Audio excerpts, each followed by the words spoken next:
শাবান মাসের কিছু গুরুত্বপূর্ণ বিষয় আমাদেরকে মাথায় রাখতে হবে। সেটা হচ্ছে আসসালামু আলাইকুম রাহমাতুল্লাহ। আলহামদুলিল্লাহ, রজব মাস শেষ হয়ে শাবান মাস চলে আসছে এবং একটু দেরি করে ফেলছি ভিডিও বানাইতে। শাবান মাসের আজকে ৯ তারিখ। আলহামদুলিল্লাহ, আর এক মাস পরেই বা ২০ দিন পরেই হচ্ছে রমজান মাস এবং আমরা আল্লাহর কাছে বেশি বেশি দোয়াটা পড়তেছি তো নিশ্চয়ই, তাই না? দোয়াটা হচ্ছে আল্লাহুম্মা বারিক লানা ফি রজব ওয়া শাবান ওয়া বাল্লিগনা রমাদান। শাবান মাসের কিছু গুরুত্বপূর্ণ বিষয় আমাদেরকে মাথায় রাখতে হবে। সেটা হচ্ছে যে আমরা কোনো বড় এক্সাম দিতে হইলে আমরা কি করি, মক টেস্ট দেই বা মডেল টেস্ট দেই, যাতে করে আমরা প্র্যাকটিস করতে পারি এবং পুরো এক্সামের যে এনভায়রনমেন্টটা সেটার সাথে খাপ খাইয়ে নিতে পারি।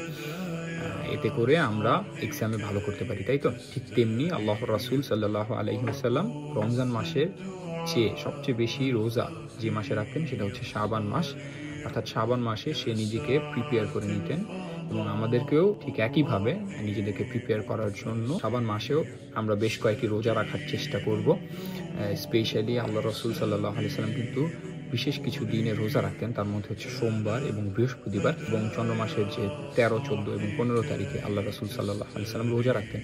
আমরা চেষ্টা করব শাবান মাসের এই দিনগুলোতে রোজা রাখার, যাতে করে রমজান মাস যখন আসবে আমরা সবগুলো রোজাই রাখতে পারি। আলহামদুলিল্লাহ, আর বেশি সময় নেই, আমরা চেষ্টা করব শাবান মাসে বেশ কিছু রোজা রাখার। তাহলে কি হবে? তাহলে আমরা সেহরি খাওয়ার একটা প্র্যাকটিস হয়ে যাবে, ইফতার খাওয়ার একটা প্র্যাকটিস হয়ে যাবে এবং আমাদের বডি আস্তে আস্তে নিজেদের রোজার জন্য প্রস্তুত করে ফেলবে এবং খাপ খাইয়ে নিতে পারবে যখন রোজা আসবে। নয়তো অনেকেই দেখবেন যে প্রথম দিকে রোজা রাখতে যেয়ে অনেক অসুস্থ হয়ে পড়ে।